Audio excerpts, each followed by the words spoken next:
Hello বন্ধুরা, শুভ সকাল। তোমরা সবাই কেমন আছো? আশা করছি সবাই খুব ভালো আছো, সুস্থ আছো। আর আমিও খুব খুব ভালো আছি। পূর্ব বর্ধমান জেলার ছোট্ট একটা গ্রাম থেকে আমি কাবেরী। সকাল 6টা থেকে আজকে ব্লগটা শুরু করছি।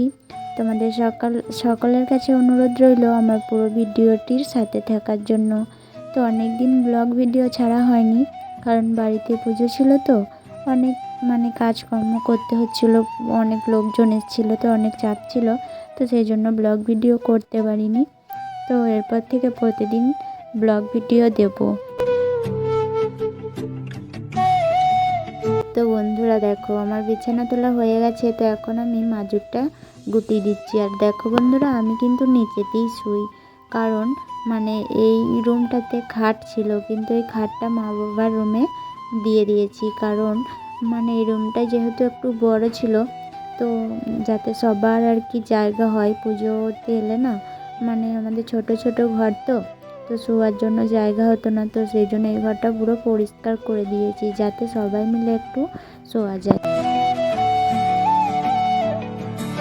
তো বন্ধুরা, তোমাদের সাথে কথা বলতে বলতে আমার রুমটাকে আমি ঝাড় দিয়ে নিয়েছি, আর ওদিকে মা বাবার রুমটাকেও ঝাড় দিয়ে নিয়েছি। বাবা ঘুমাচ্ছিল বলে তোমাদেরকে আর দেখালাম না। তারপরে দেখো, বাইরে একটা ঝাড় দিয়ে নিচ্ছি। আর অনেক দিন ব্লগ ভিডিও ছাড়া হয়নি, প্রায় 1 সপ্তাহ হয়ে গেছে। তোমাদের কোনো সাপোর্ট ভালোবাসা আমি পাচ্ছি না, তো সেই জন্য না একবার দুবার মনে হবে যে ভিডিও বানাবো, আবার একবার দুবার মনে হবে না, ভিডিও বানাবো না।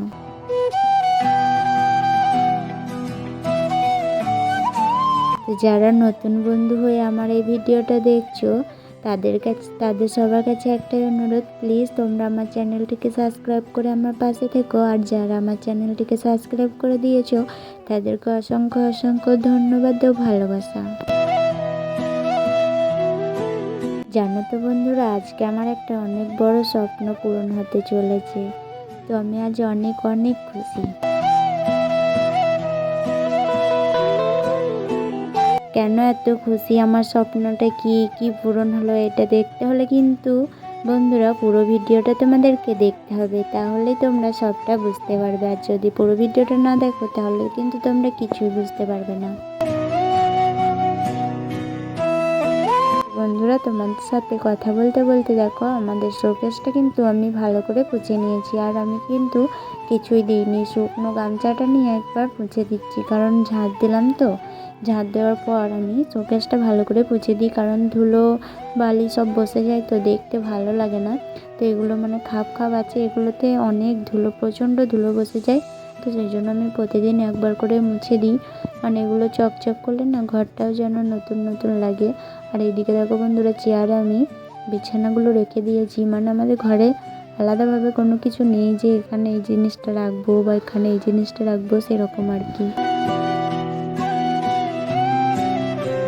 তারপরে দেখো বন্ধুরা, সব কিন্তু কাজ আমার বাগানো হয়ে গেছে, তোমাদের সাথে সবটা শেয়ার করতে পারলাম না। আর এদিকে আমি এখন বসে বসে আলু ভাজা বানাচ্ছি। তো আমি ঘরে যেটুকু করি সেইটুকুই শেয়ার করি, বাইরে কি করি না করি ওগুলো কিন্তু তোমাদের সাথে শেয়ার করতে পারি না, কারণ আমাদের বাড়ির সামনে দিয়ে অনেক লোক যাওয়া আসা করে, তো আমি যদি ভিডিও করে করে সব কিছু করি, অনেকেই অনেক কিছু বলবে। এমনিতেই তো যখন আমি এই ভিডিওগুলো আপলোড দিই, যদি আমাদের গ্রামের কেউ দেখে, তখন না অনেক কিছু বলে, হাসাহাসি করে, এগুলো দেখিয়ে কি পাবি, কি হবে, কত কিছুই না তারা বলে। তখন না মনের মধ্যে অনেক কষ্ট লাগে, জানো বন্ধুরা, অনেক কষ্ট সহ্য করে কিন্তু আমি ভিডিও বানাই, শুধুমাত্র একটা ইচ্ছে পূরণ করার জন্য। জানি না কোনোদিন আমি সফলতা পাবো কি না, কিন্তু আমি চেষ্টা করে যাব। আমার আলু ভাজা হয়ে গেছিলো, তারপর আমি মুড়ি টুড়ি খেয়ে নিয়েছি। এখন আমি ছাদে চলে এসেছি, কারণ স্নানও হয়ে গেছে। মুড়ি খেয়ে নিয়ে অনেকক্ষণ বসে থাকার পর স্নানটা করে নিলাম। তো এখন আমি সব কিছু মেলে দিচ্ছি, আর সব কিছু বলতে আমার কাপড়গুলোই আছে, যেহেতু আমি এখন স্নান করেছি। আর ওই যে দেখছো ছাদে বালিশটা আছে, তো আমাদের বাড়িতে পুজো ছিল, তখন অনেক লোক কুটুম এসেছিলো, দুটো রুমেই অনেকজন শুয়েছিল, তবুও আরও লোক ছিল, যেগুলো জায়গা হয়নি, তো বাবা মেসো ওরা সব আর কি ছাদে শুয়েছিল। যেহেতু গরমকাল বলে ছাদে শুতে পেলো, কিন্তু এটা শীতকাল হলে কিন্তু ছাদে আর শোয়া যেত না। তখন টিপাটিপি করে ঘরেতেও শোয়া যেত, তাই না? গরমকাল বলে ঘরেতে টিপাটিপি করে শোয়া যায়নি, তো ছাদেই শুয়েছিল বাবারা। তো বালিশটা নিয়ে যাওয়া হয়নি, তো আমি বালিশটা এখন নিয়ে চলে যাব। তারপরে আমি ছাদ থেকে নেমে যাচ্ছিলাম, তারপরে মনে পড়লো তো কুলগুলো শুকাইছে, এগুলো তোমাদেরকে একটু শেয়ার করি। তো দেখলে কুলগুলো আমি শুকিয়েছি আচার বানাবো বলে। আর এদিকে মা দেখি কুমড়োর বীজ, উচ্ছের বীজ রোদে দিয়েছে, কারণ এগুলো শুকিয়ে যাওয়া হয়ে গেলে, মানে শুকিয়ে গেলে এগুলো এগুলো বীজ করছে, আবার গাছ বসাবে। বর্ষাকাল হলে না এগুলো গাছ বসিয়ে দিবে, তখন আবার নতুন করে কুমড়ো উচ্ছে ধরবে। ছাদে থেকে নিচে নেমে চলে এসেছি, তো এরপর আমি রান্না চাপাবো, তো সেই জন্য একটু চুলটা ছাড়িয়ে নিচ্ছি। তো এখন প্রায় 11টা, সাড়ে 11টা বেজে গেছে, তো আজকে অনেকটাই দেরি হয়ে গেছে। আমি আরও আগে রান্না চাপিয়ে দিই, তো গ্যাসে চাপাবো তো তাড়াতাড়ি হয়ে যাবে।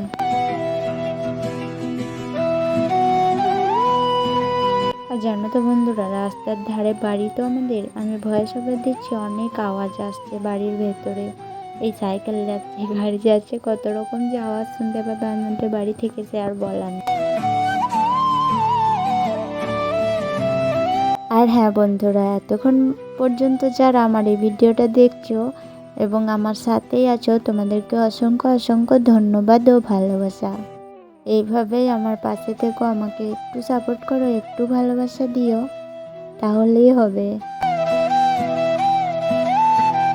দেখো বন্ধুরা, সবাই বলে চুল খুলে সিঁদুর পরতে নেই, তো সেই জন্য চুলটা বেঁধে আমি সিঁদুরটা পরে নিলাম, তারপরে চুলটা খুলে দিয়েছিলাম। আর এদিকে অনেক আগে ভাতটা চাপিয়ে দিয়েছি, তো ভাতটা হয়ে গেছে। আর এদিকে উচ্ছে আলু বুনি নিয়েছি, আর এদিকে ডাঁটা, সজনে ডাঁটা আর আলু বোনাচ্ছি, পোস্ত হবে বলে। তো একবারে রান্না হয়ে যাক, তারপরে তোমাদেরকে দেখাবো। তো আমার পুরোপুরি রান্না হয়ে গেছে। এদিকে আমার পোস্তটা এখনও ফুটছে, এরপর নামিয়ে দেবো, গ্যাসটা বন্ধ করে দেবো। আর এদিকে উচ্ছে আলু ভেজেছি, আর এদিকে হচ্ছে বিড়ি কলাইয়ের ডাল হয়েছে। তো সব হয়ে গেছে। আর আমি এদিকে ডাল খাই না বলে মা বললো একটা ডিম ভেজে নাও, তো সেই জন্য আর কড়াইটা লাগালাম না, কারণ কড়াইটা ভাজতে গেলে না আবার তরকারিটা আজারতে হবে, তো সেই জন্য এই বাটিটাতেই ভেজে নিলাম। তো এখন আমার স্বপ্নের জিনিসটা আনতে যাব। জানি না বন্ধুরা, তোমরা জিনিসটা দেখার পর হয়তো এটাই বলবে, এত ছোট একটা জিনিস, আর এদিকে বলছে অনেক বড় স্বপ্ন পূরণ হলো। কিন্তু কি বলো তো, আমাদের কাছে এটাই একটা অনেক বড় স্বপ্ন, কারণ আমার বর অনেক কষ্ট করে এটা কিনে দিয়েছে। জানো তো বন্ধুরা, আমার বরকে কিছু চাইলে আমার বর কখনোই না করে না। ওর যদি কোনো কিছু অসুবিধাও থাকে, তাও সে আমাকে ওই জিনিসটা দেবার চেষ্টা করে। তো সেই জিনিসগুলো না আমার খুব খুব ভালো লাগে। তো সেই জন্য আমার বরকে আমি সবসময় হাসি খুশি রাখি, হাসি খুশি দেখতে চাই। আর এটা যখন হাতে এলো না বন্ধুরা, আমি অনেক অনেক খুশি হয়েছিলাম জানো। আর এটা যখন ওকে চেয়েছিলাম, তখন আমি ভাবছিলাম এখনও কোনো আমি সাপোর্ট ভালোবাসা পাইনি। আর এদিকে আমি এটা নেব বলছি, যদি কোনো কিছু না হয়, ও যদি আমাকে কিছু বলে, ও কিন্তু এরকম কিছুই বলেনি। ও বলছে তোমার শখ এটা, তোমাকে আমি কিনে দেবো। তো আমি যেদিনকে এটা আনতে বলেছিলাম, তো তার ঠিক 2 দিন পরে এটা আমার হাতে চলে এসছে। তো সেই জন্যই আমার বিশ্বাস হচ্ছিল না যে এত তাড়াতাড়ি আমার কাছে এটা চলে আসবে। বন্ধুরা, তোমরা তোমাদের প্রিয় মানুষকে পেয়ে কে কতটা খুশি আছো অবশ্যই কমেন্টে জানাবে, তাহলে আমি অনেক অনেক খুশি হব। যারা শেষ পর্যন্ত ভিডিওটা দেখলো তারা অবশ্যই একটা লাইক করে দিও, আর নতুন হয়ে থাকলে আমার চ্যানেলটাকে সাবস্ক্রাইব করে থাকো। বাই, দেখা হচ্ছে পরের কোনো ব্লগে।